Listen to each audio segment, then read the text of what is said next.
It's time to do Friday business. It will take us 55 minutes. The program is Business Incorporated on Channels Television. Here's what we have prepared for you today.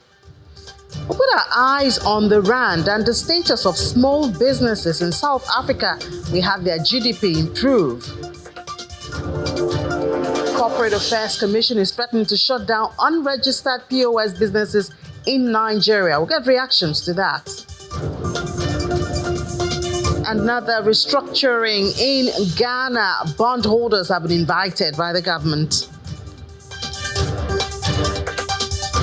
You're welcome to the program. I'm Amy John Mekwa. We start as usual from the global space. Gold held below a one-week high on Friday and was on track for a weekly gain as markets participants focus on the United States jobs data that could shape the size of the expected rate cut this year. Let's see the numbers now. A little bit of change is what we see. Still awaiting that interest rate cut. So we see spot gold went up 0.5%, regaining the 2,500 level. 2,523.29 is the price. US gold is also up 0.1%, also around 2,500 right there. But spot silver has dropped $28.75 after it lost 0.2%. Platinum is on the flip side. It gained 0.4%, $928.23, while palladium went down, lost 0.1%, $940.11. Bullion typically performs better in a low interest. So,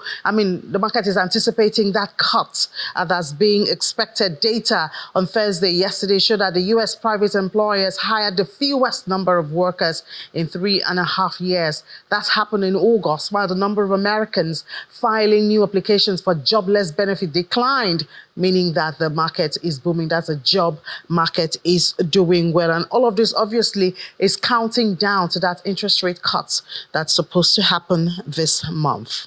Still in the global space now, oil prices edged up in early trading on Friday as investors weigh on that big withdrawal from the United States crude inventories and a delay to production hikes by OPEC Plus producers against mixed U.S. employment data, which we just told you about. Look at the numbers for today. It's up, that's Brent, 0.26%, $72.88, an odd price for Brent, but this is what is going on, and this is why OPEC Plus has decided to hold on a bit, from reducing their cuts, because that means that the price will crash even more than this. WTI from the United States, less than $70, $69.37, after it even recovered a bit, 0.32%. So eyes looking at OPEC Plus and the agreement to delay that planned oil production is feeding into that. And then, of course, the U.S. data showing a bit of relief about the health of the economy. The fear of recession seems to be receding in that area. Now let's come to Nigeria, but we're still staying in the oil space. We do know there's recently been a price hike of Petrol pump price in the country, and we've seen the queues, we've told you the stories. Now their reaction, the Manufacturers Association of Nigeria stated that the recent hike in the price of premium motor spirits, petrol, it was about 568 naira for a litre at NNPCL stations in Lagos, much more than that outside Lagos. Now, the least you can get at NNPC station is 855. They say that this will compound rising cost challenges confronting the country's real sector. Earlier this week, we've told you about that, how they reviewed the petrol prices. So now the Director General of MAN, Mr. Segun Ajayi Kadri, notes that the petrol price hike would lead to higher prices of other commodities in the face of dwindling disposable income of an average Nigeria. He admits that with a global increase in crude oil prices and Nigeria's dependence on imported fuel due to non-operational refineries, price hike was obviously inevitable.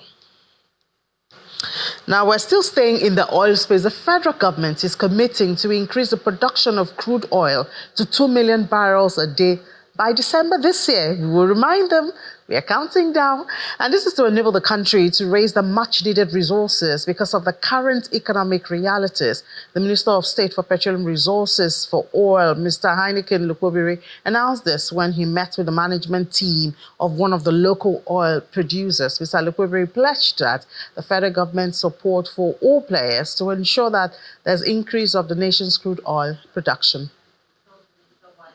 to increase production, which we seriously need now. But the surest way for us to get out of our current economic, problems is to increase production. And our target is that by December, we want to hit at least 2 million barrels. It will work with all stakeholders to do things differently so that you will show what indigenous companies can do if given the opportunity. And let me also use the opportunity to also categorically state that we will support as a country. We will support as a country divestments to happen from time to time. It's part of best global practices for companies to come and invest in different countries and also divest, from time to time. The important thing is that following the divestment, whether the country will suffer negatively. In a major boost to the Nigerian economy, the Bank of Industry, that's the BOI, has raised 1.425 billion euros through the senior phase of its global loan syndication, and that exceeds its target by 42.5%. This oversubscription, backed by major international financial markets, highlights strong confidence in the BOI and the Nigerian economy. The facility includes a fully guaranteed and partially guaranteed tranche by the Africa France Finance Corporation. This achievement follows BOI's successful repayment of a €1 billion syndicated loan in July 2024, which was raised in 2022. According to BOI's managing director, Mr. Olashukbo Olusi, this is the largest syndication in the bank's history, and the deal will provide critical low-interest, long-tenured funds to Nigeria's private sector, in line with the President Bola Tinubu's vision for economic growth. BOI, which appointed Africa Finance Corporation and Standard Chartered Bank as global coordinators for the facility, is also receiving support from institutions such as First Abu Dhabi Bank, African Export-Import Bank, and Rand Merchant Bank. The proceeds from this syndication will be used to meet the increasing demand for BOI loans across sectors like manufacturing, agriculture, and technology. With strong interest from local and international investors, BOI expects a successful conclusion to the ongoing phase of the loan syndication process. And while economic headwinds are deterring business growth, the chairman of Oda Investment Company Limited, Otumba Bimbo Ashiru, says the adoption of corporate governance and transparency have been strategies to buffer the negativity. Otumba Ashiru, who was a guest on Business Morning earlier today, is asking businesses to also embrace partnership in related ventures. The key area we are looking at is corporate governance. You see, we are very critical in this business. For us at Odua, we have experienced a reasonable level of stability and growth over the last 4 years. We are focusing on areas where they are living. For example, we know that agriculture is the way to go. With the 40,000 hectares of land and around the Southwest State, when we grow all these things, we are focusing on that. And then it's very important, and we are collaborating. We believe in joint ventures. We look at areas where there are needs. Yes, I understand that there are issues. The economy is tough, but inflation is is increasing, and standard of living, yes, it's falling. But at the same time, that's why we say we must make the best out of the bad situation, and that's what we are doing. Now, the report by the World Bank indicating that Nigeria is the third largest debtor to the bank's International Development Association as at June 30, after its exposure rose to $16.5 billion, is of concern to some Nigerians. The co-convener of African Sovereign Debt Justice Network, Professor Olabisi Akikugbe, believes that the country's debt status, which as at June was at 121.67 trillion naira, according to the Debt Management Office, may be safe. However, the utilization of the fund has lacked intentionality and accountability. Borrowing is not bad. Governments across the world do it. What is our challenge is the fact that we borrow almost to a way in which we render our economic almost suffering from significant levels of malnutrition, economic-wise, is what I mean. And so if this is not there, then servicing our debts, which consume, again, like I said, almost 90% of Nigeria's revenue. The unsustainability of it means we have a huge challenge, realizing a lot of those critical socioeconomic development agenda that the government has. That's where we need to focus to channel again all the legal means we have in Nigeria, and we have a lot of them in our laws, to ensure that these debts are being used appropriately. But lastly, I would also say that there is a corresponding obligation, which is not to this conversation, we've had this in the past, on the international financial institutions that just dump these debts on our country. Notwithstanding the favorable loans, terms on which some of them may be gotten, like the IDA that you're talking about, it is still a responsibility they have to ensure that these countries, such as Nigeria, for example, is going through significant challenges, and that compounding our economic wellness by just dumping these debts on us, even though we ask for them, may not always be the way forward. So other matters now, the Corporate Affairs Commission says it has commenced the process of taking drastic actions, including shutting down points of sales, that's POS businesses, that have failed to register their businesses as at the deadline, which was September 5. That's yesterday. The Commission stated this in a public notice while noting that there was inadequate compliance with the directive. It said those who decided not to register may be engaging in unwholesome activities. This development comes as the fintech business owners under the aegis of the Association of Mobile Money and Bank Agents in Nigeria, that's AMBAN, they've challenged the CAC's registration directive in court, even as they insist the mandatory registration was illegal. Now let's find out the other side of this story with the national president of AMBAN, Mr. Atonda Fashashi. He joins us from our Abuja studio. Mr. Fashashi, good afternoon and welcome to the program. Good afternoon. Good afternoon. Good afternoon. So did you get this notice from CAC that the deadline was Thursday, September 5, so they'll begin shutting down unregistered businesses? We are actually surprised to see that memo out, despite the fact that Nigeria, there is a case in court between the CAC and AMBAN. Their action is actually contempt of the court. The two parties are supposed to maintain status quo until the end of the hearing at the court. So we're surprised that a parastatal like CAC, headed by senior advocate of Nigeria, can actually disrespect the court by issuing out that memo. We have responded. We are going to actually notify the courts of their actions so that the adequate measures can be taken. It is unwarranted. It is unnecessary for the CAC to continue pushing. It should be on record that CAC has also ignored the courts. They have ignored to appear in court, for the 2 consecutive times. Forcing the court to give them 60 days notice, which is expiring September 15. So the court process is still on. So we contempt of the courts, and we're going to notify the courts to action appropriately. Okay, but aren't you worried when the CAC says that perhaps those businesses that are not registered are engaging in unwholesome businesses?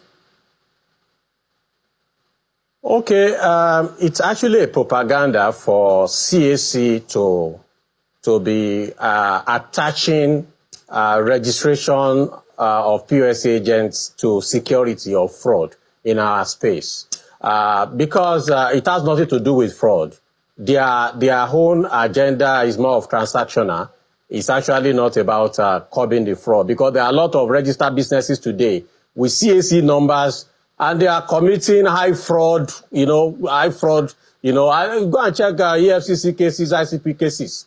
There are well-registered businesses that are in front of them, that are answering questions. So it's not about, and CS cannot even fight security in our space because they don't understand the space. How do you fight the space? A lot of businesses that are registered with CAC today that are not operating at their registered addresses. CAC is not even aware about that. So when you look at the process of registration in the CAC, it's actually about raking in revenue for the federal government. It's not about fraud. The stakeholders in financial inclusion sectors, they are working in curbing the fraud and the security challenges in this space. And you will see of recent, where Amban just launched joint task force with the support of the Inspector General of Police and all this, DSS and all the stakeholders to correct the challenges in the space. So it is not by CAC registration, because today it's actually about people sending their details, pay to CAC, pay to the lawyers that they have engaged. They have a lot of agents that are cashing out. So it's all about cashing out, quite all right. It's not about security. But also, there must have been a need for you to have that task force. What are they looking out for? I'm talking about the task force now. Okay, learning from the various fraud scenarios in POS business, we have realized that it's not the absence of registration that is making it to look a bit a fertile land for fraudsters. It's as a result of lack of collaboration among the stakeholders. As of today, before every POS that you see outside there, over 3.7 million POS as of today are duly registered by Nigerian Interbank Settlement Scheme, NIPS. So there is no POS that is working without fully registered by and enabled by that body. Another level of registration that has helped is the profiling by financial institution. There is no POS agent outside there that they don't have their bio data with their financial institution. If you are being serviced by First Bank or First Money, you have your bio data fully profiled with them. So the challenges are, from the learnings from most of the fraud cases, it has been the fact that when people hack an account today, they will send an account number for their victim to pay into. But there won't be anybody to pick up that account, escalate to the service provider that owns that account to either lock the account or investigate and arrest the owner of that account. From now, the task force of Amban has been able to fill in that space, pick up most of this information, work with the DSS, escalate to the relevant body in the police, even the service provider that are concerned. We recently handled one where police division escalated an account which a kidnapper sent in for a victim to pay into. And we discovered that account is a particular service provider account. We sent an email to them. They forwarded to us all the details of that account. We forwarded back to the police, and the police went straight to that environment, and they were able to arrest and apprehend before they even commit that offense. That is the security. NIPS has also activated anti-fraud, in their channel, which we are working in partnership with. So there are a lot of dynamics of security issues in POS business. It's not about registration, really. It's about collaboration. All right, so what happens now? CACC, they want to start shutting down those businesses. You say they're already registered, you're going to go. What's the next step? What can we expect? Okay, the next step is in line with Constitution of Federal Republic of Nigeria and even the CAC CAMA and also the CBN regulation. The CBN regulation clearly stated that the registration should be about non-individuals. If you are operating under a business name, you have a business with CAC, you need to go and register. Kasali Enterprises, Audu Sons Unlimited, they are supposed to register with CAC, if that is your profiling. But if you are Fasasi Sarafadin and you are Kasali Sahid, that is personal, that is individual. It's just like our mama that are selling gari. So when you are forcing them to go and register with CAC, they are trading. There's provision in CAMA that individuals that are not operating under business name can operate. They don't have any business, formalizing them. let the poor breathe. That is the song and that is the slogan. What are we going to do next? It's actually to write them and call their attention to the fact that their actions are in contempt of the courts, and also take the necessary position while we meet in court to solve this legal issue. It is a legal matter because it is not even about POS. There have been several cases between a lot of parties where Supreme Court has been able to decide that and distincted that there is difference between individual and non-individual. It is separate. We cannot merge the two. If we allow this to happen, then they will bounce back on our mamas that are selling rice and pepper to come and register with CAC. All right, Mr. Fashashi, we certainly wish you the best in this journey. Mr. Atunda Fashashi is the National President of Association of Mobile Money and Bank Agents in Nigeria.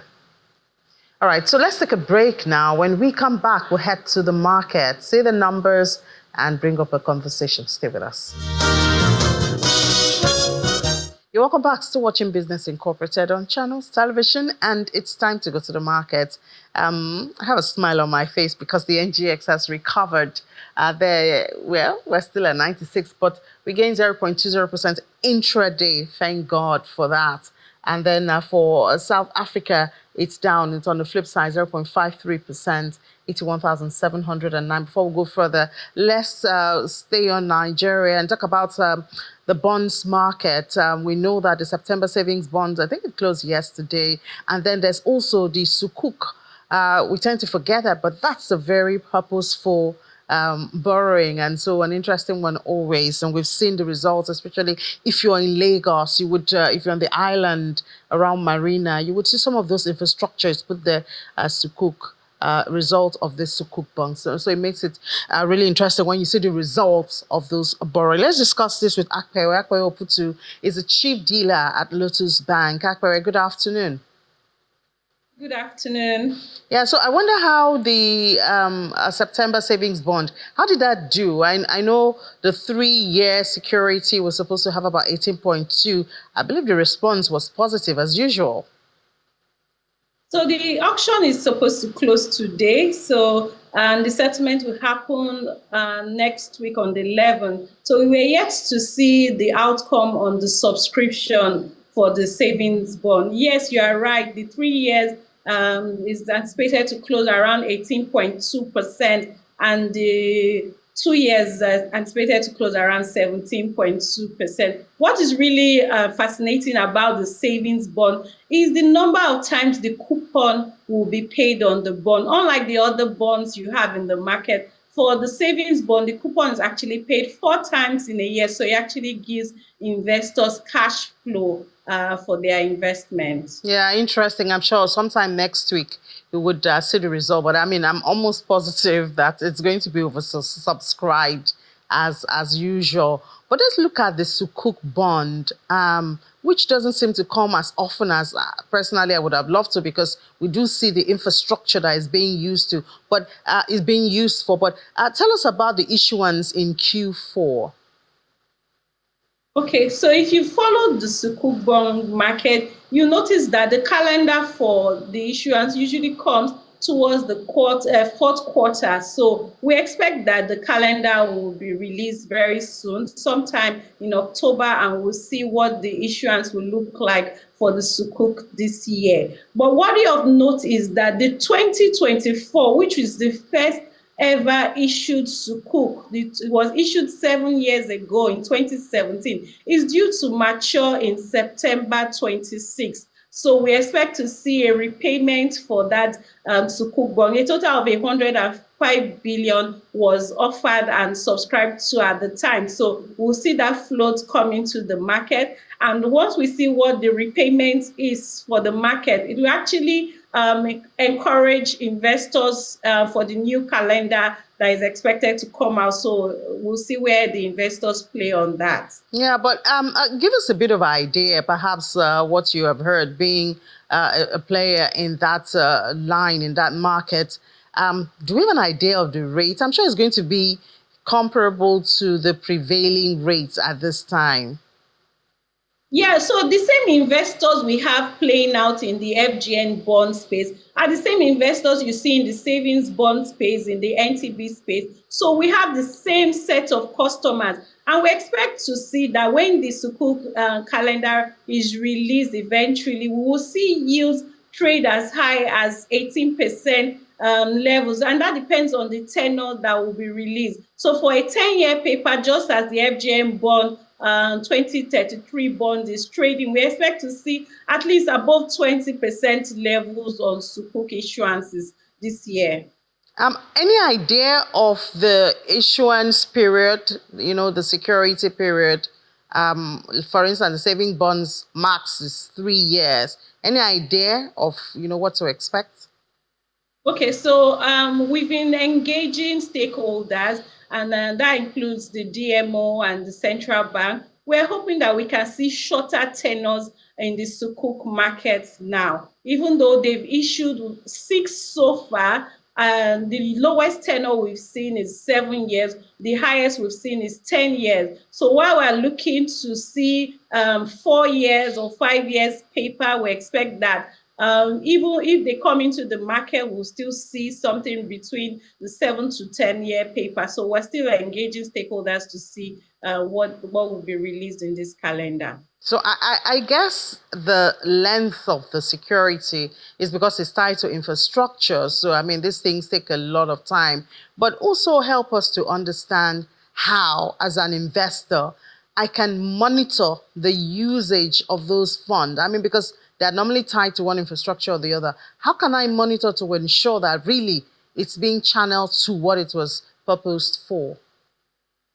Okay, so the nature of the Sukuk bond is that there must be an underlying asset for which the funds are being raised. Like you mentioned when you started, if you watch the Marina Expressway, you can see where you have the Sukuk 5, when you approach CMS, you actually have this road labeled according to the Sukuk issuances that have been done. So they've been using these funds for rehabilitation of the roads, existing roads and infrastructures. And every time they raise a bond, they actually issue those, or you see those signage to actually tell you that the funds that were raised, they actually used for the rehabilitation of this project or the construction of new roads. So, and that's what the Islamic principle is about. There must be an underlying asset for which the investors can actually lay hold to or claim stake of, that this is where I invested my money in, and this is where the returns are actually coming from, unlike the federal government bond that could be used for other recurrent expenditures. These ones are actually for capital projects, and you can see them and lay claim of those projects. Yeah, I tell you, that makes it attractive. I mean, because we have the issue of transparency, accountability, and it's a deterrent to a lot of investors. But thank you so much, Akpewe. We'll certainly be looking forward to that calendar. I'm sure investing viewers will be interested in some of those places to put their money in. The Chief Dealer at Lotus Bank. Thank you very much. All right, let's look at other markets now outside Nigeria. So Egypt, we see, is closed today. They don't trade on Fridays, but they're open on Sundays. So they closed 31,029.79 after its gain 0.10%. So that's the EGX 30. For NSE, that's Nairobi Stock Exchange. Also not Thursday. This is Thursday's close because of the time difference. It's at 105.73 after it gained 0.50%. Look at other markets now. The Middle East, 2 of them trade, the other 2 do not trade on Friday. So Dubai, intraday, 0.10% up, 4,375, while Abu Dhabi is in the red, 0.39%, 9,440.66. Other markets, this market, do not trade on Friday. The Tadawul is closed, as well as the Qatar, but closed in the red as for Tadawul, while Qatar is, that's Saudi Arabia and Qatar in the green, closed 10,323.22. Now let's go to the United States, where futures fell on Friday. Investors are looking at those jobs data report for further clues. Everyone is still looking at the cuts, the expected cuts this month. So we see the Dow Jones futures is in the red this afternoon, 0.54 morning for them, and its features 0.54%, 40,755.75. S&P also in the red, 5,503.41. Nasdaq, the technology guys, is the only one that scaled through at this time, 0.25% in the green, 17,127.66. Now, let's take a couple of hours back and see how the market really fared on Thursday in the United States. Our correspondent, Mara Bird, has the details. The U.S. stock market had a seesaw of a day as the Dow Jones was down at 0.5%, the S&P 500 also down at 0.3%, and the heavy tech Nasdaq was barely up at 0.2% for the day. It is clear that many investors are a bit concerned as the job market is showing some wobbly expectations, as the private sector showed its smallest job growth since April of 2021. It is clear that investors are going to be watching to see what the jobs report comes out on Friday, as this will be an indicator as to if we could see interest rate cuts in the near future and if the U.S. economy's health is showing to be strong. Jobs report, and then of course we saw that unemployment benefits request, and we saw that dropped, being a good one for the United States, but every data is important in the United States. Now let's go to Asia and see how that market is. Way hours ahead of us here in Nigeria. The Nikkei is in the red, so red, 0.72%. 36,391. Kospi also in the red. Hang Seng hasn't made up its mind at the close of trade for Asia. And we see that Japan's household spending data for July went up 0.1%. That's the one consideration in real terms from the previous session, and that's compared to 1.2 rise that economists had expected. Also, data from the country statistics bureau, that's Japan, said average household monthly expenditure for July was about $2,031. That's 291,000 yen. That's for Japan. Now, look at these numbers. Now, Shanghai Composite is in the red. I mean, and this is India. Nifty 50 is also in the red, deeply in the red, more than 1% there. So we see a little bit of bleeding going on right there in Asia. And I know eyes are on U.S. job data and, of course, expectations of that rate cuts from the Fed. Now, let's leave the market now, not totally, but let's go to Berlin. And the war in Ukraine is causing some sparks in the EU. As we know, they are all related. So now Hungary is set for another row with the European Union. This week, the EU's top migration officer expressed concerns about a Hungarian work visa program, which they seem to have been given to Belarus and Russia. And we know the tension going on right there. But let's have Chiponda Chimbelu joining us from DW in Berlin to tell us more about this. Hi, Chip. Good afternoon. Thanks for having me. Well, the EU's Home Affairs Commissioner, Ylva Johansson, said that it is a bit strange to welcome Russian and Belarusian citizens, given that both countries are hostile to the European Union. Now, the EU has been supporting Ukraine defend itself against Russia since the full-scale invasion in February 2022. And during that war, Belarus has sided with Russia. Now, in July, EU member Hungary started issuing national cards, a type of expedited resident permit to Russian and Belarusian citizens. Concerns about security, of course, were raised a few weeks ago. In July, a letter was sent to European Council President Charles Michel. Manfred Weber, who is the president of the Conservative European People's Party, raised security concerns over Hungary's new visa rules. He argued that the EU views Russia and Belarus as threats and that Hungary's regulations could, quote, create grave loopholes for espionage activities, end quote. So this is obviously a major security concern in the EU. So, I mean, with this concern, why is Hungary so determined to still give out visas?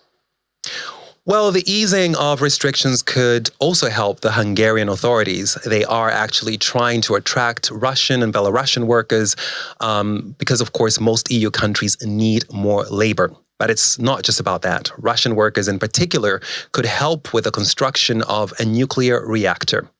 And the main contractor for that is the Russian state energy firm Rosatom. So that is probably why Hungary added Russians to an expedited visa program. And no special security checks are required, but all visa applications are expected to be checked in the EU's Schengen Information System. Still, there are obviously concerns about security, given that Russia and Belarus are on the other side of the war in Ukraine. And of course, it is worth considering that Hungarian Prime Minister Viktor Orban is widely seen as the one leader with the warmest relations with Russian President Vladimir Putin among EU leaders. He has often blocked and delayed EU efforts to support Ukraine and impose sanctions on Russia for its ongoing war in Ukraine. Yeah, sounds like another tension coming the way of Hungary there in the bloc. Let's turn our attentions to the markets now. What do we see? Well, European markets are expected to open slightly lower and trade lower today, and that, of course, comes after the latest U.S. jobs data disappointed.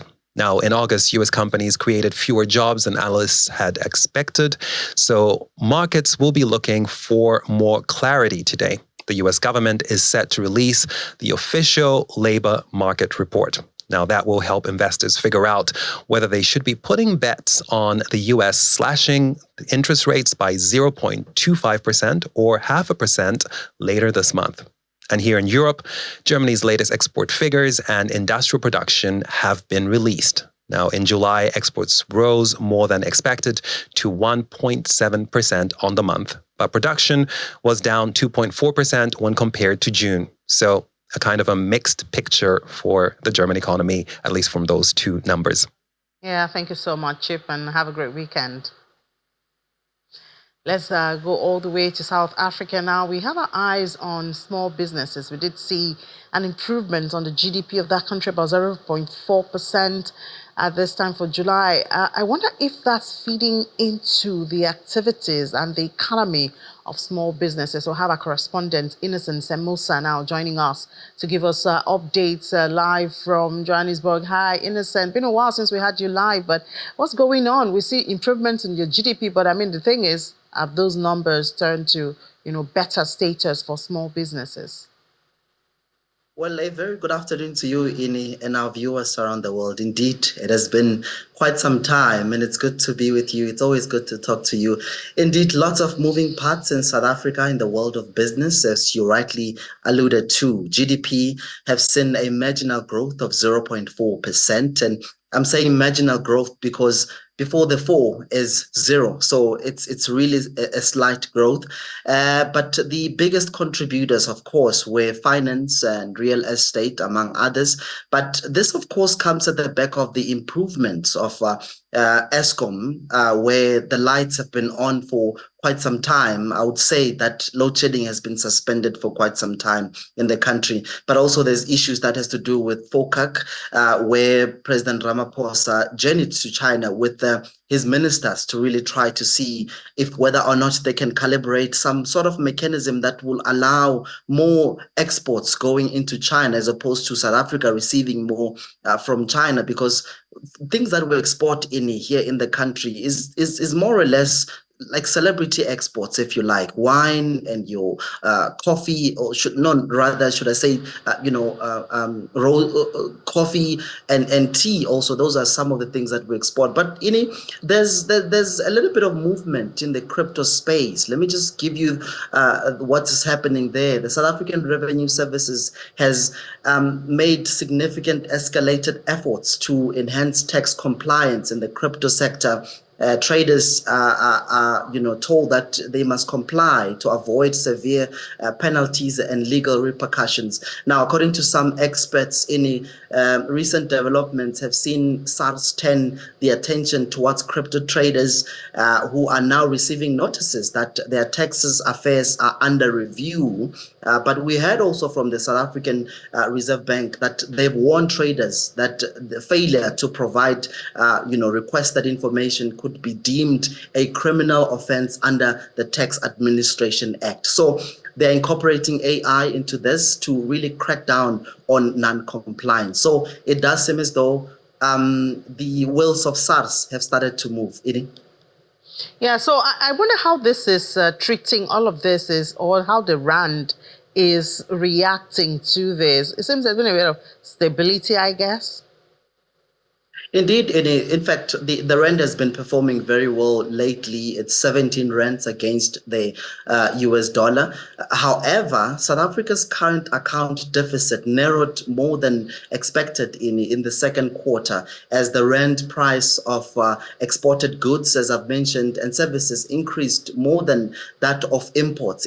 But the South African Reserve Bank says the gap in the current account, the broadest measure of trade in goods and services shrank on the annualized 0.9% gross domestic product. This is about just above 60 billion rands from a revised 1.5% of GDP in the prior quarter. But the rand has been doing well because of investor optimism that a multi-party government formed after the ANC lost its national majority in the May elections will, accelerate returns and reforms to boost economic growth, and expectations that the Federal Reserve Bank will also cut rates this month.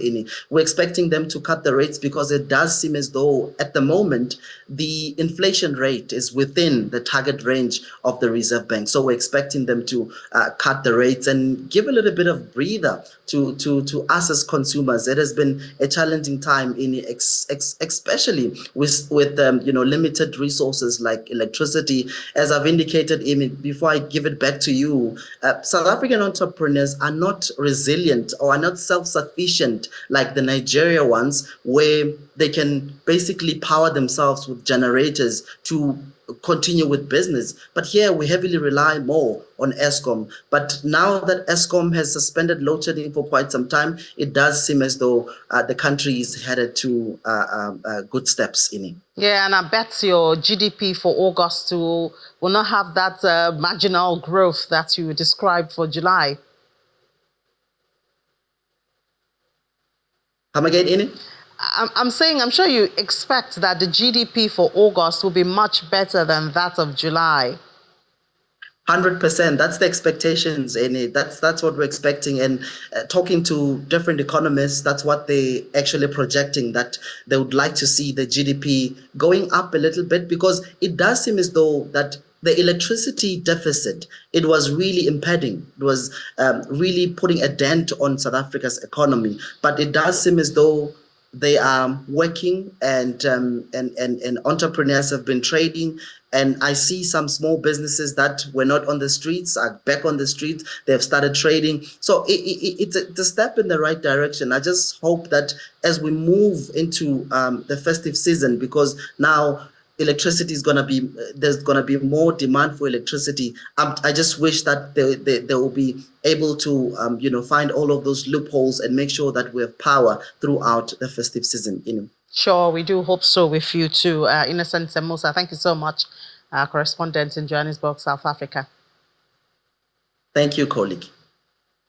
Now let's go to Ghana, where the government there has invited holders of roughly $13 billion of its international bonds to swap their holdings for new instruments more than 2 months after reaching a preliminary restructuring agreement with the two bondholders group. Bondholders have until September 30 to accept the offer, though those who agree to do so before an early deadline of September 20 will be eligible for a 1% consent fee. The government said it's in an exchange offer and consent consultation that was published in a regulatory statement on the London Stock Exchange. The West African gold and cocoa producer defaulted on most of its $30 billion of international debt in 2022 as a strain of COVID-19 pandemic, the war in Ukraine, and higher global interest rates tipped it into crisis. It's overhauling its debt under the G20 Common Framework, which has been seen in Zambia and Chad, and also reach agreement. Ethiopia is expected to be next in all of this, but the setup has been widely criticized for being slow and cumbersome. A committee of Ghana's international bondholders said in a statement that it supported the restructuring offer. It also said that it's important for Ghana to sustain economic reforms to eventually regain access to international financial markets. A regional group representing holders of over 25% of the bonds said that they too support the offer, and they add that they will continue to invest and contribute towards creating a more dynamic economy. Let's do crypto now, and what we see, shall we see the market and see it's a red Friday now, even losing the 56 we had yesterday. So now Bitcoin is 55,970. So I wonder if in all of this, it's still a good time to jump on the market. I just wonder. It lost 1.76% in the last hour or so. Ethereum is also in the red, Solana in the red, XRP in the red, Cardano in the red, BNO. It's a red Friday in short. It is a red Friday. But let's see top stories in the crypto space. We see that Telegram CEO, he's been arrested and banned from leaving France. There makes his first public statement. I wonder how market is reacting to this. Pavel Durov, the co-founder of Telegram, has defended his company's practices and expressed surprise at the French authorities' actions. I think this happened since last week. This is the first time we're getting a statement from him following his arrest in France. Durov was detained at Paris airport August 25, facing charges related to alleged use of Telegram for illegal activities including drug trafficking, organized fraud, and distribution of child pornography. And then the other one is in the UK. The FCA has rejected nearly 90% of crypto firm applications. That's in the United Kingdom. The Financial Conduct Authority revealed that almost 90% of cryptocurrency firms applying for registration in the past year failed to meet the necessary standard. Talk about regulation there. According to their annual reports, the majority of these applications were rejected or withdrawn due to inadequate fraud protection and money laundering protocols. So a whole lot of checks still going on right there. We talked about this earlier. I believe this week, MasterCard has finally unveiled a Euro crypto debit card, but it's in the EU, it's not in Nigeria. So it's MasterCard that you can use for crypto transactions, but it's in the European Union. Now let's settle to this now with Onua. Onua Obodo is my Friday customer. I've been missing for a bit, but it's good to have you back this Friday. Onua, good afternoon. Yeah, good afternoon. Thank you for having me. Yeah. So we see, obviously it's still a new market, talking about the crypto space generally, and now you have the Telegram and all of that, a lot of suspicions from government authorities. Look at the UK now. They've rejected about 90% of applications. And we know here in Nigeria, I think we're just beginning to embrace, when we see the digital asset license. I wonder what lessons you think we can learn from, these countries that have gone ahead of us. In the EU, for instance, now MasterCard has a debit card. What lessons can we learn so we don't have to go through every step that they have gone through? We can actually accelerate our movement in Nigeria. Yeah, it's a good news on that. Pavel Durov actually has been released, the owner and founder of Telegram. But this actually has made the market to have a little of self-pressure all this while he was in detention within the French authorities. He was actually surprised about his arrest because there were so many official ways to have actually contacted him if there was any concern concerning the Telegram. But plus or minus, is currently out right now, and he termed his arrest as a misguided thing. But nevertheless, the crypto space will still continue to forge ahead. For the UK government, under the FCA, the Financial Conduct Authority, rejecting applications for all crypto firms, it's not too good for now because there are a lot of opportunities in the crypto space. So, but for the strict innovation that the UK is trying to bring under this regulation of anti-money laundering, that's the reason why most of this application was actually rejected. About 35 of them were actually applied for in the past years, and only 4 was actually approved, representing about 87% of such application, which is not too good at all. So, but what innovation will really have on the market and the future of the UK for future innovations when it comes to crypto, it means that most of these firms actually will withdraw their applications and sort out for other countries to look for a better deal that has less regulations and all these indices we are getting from the UK market. Yeah, but that would also mean who's going to be protecting the customers, the consumers? Because I believe the UK is doing this to protect investors' funds. Yes. The UK is doing that to protect the customers' funds, but at the same time, the crypto space is quite very innovative on its own. So I think they need to work within both parties to know, okay, which areas are we having a very high risk to protect the customers and to also protect the regulations within the country. They come to agreement, but with that harsh way of actually rejecting most of these applications, UK might face a future rejection when it comes to trying to set up some of all these companies within the crypto space. Because the crypto has gone very, very far as we speak. As we speak right now, in Brazil, they're trying to set up a digital currency of the central bank. So that's having like a central bank of digital assets in Brazil. So while other countries are actually having restrictive backgrounds, trying to make sure companies don't come on board, other countries are opening the doors for all these things. As for MasterCard coming up with the European Union to format this debit card for crypto activities and transactions is a very good step in the right direction, because it means that individuals and users can actually spend their money without actually converting to fiat money. Yeah, thank you so much, Onua. I wonder, in just a word or two, do you see the market continuing in this red trend this weekend? Do you see a recovery? Yeah, yes, it will recover. But for now, as we enter the new month right now, from the upper hand of the time frame in the market trend, we're going to see a lot of sell pressure. These are because of all these innovations within the US index market, the S&P 500, and the non-farm payroll of the market job data in the US, and some other activities related to the market will also bring the pressure downwards in the movement. But in the coming week, when the market is fully organized and centralized, we'll see a buy pressure coming up into the crypto space. All right, so Onua Bodo, thank you so much. Chief Executive Officer of Phoenix Online System. Have a great weekend. Thank you. Have a nice day. Have a nice weekend.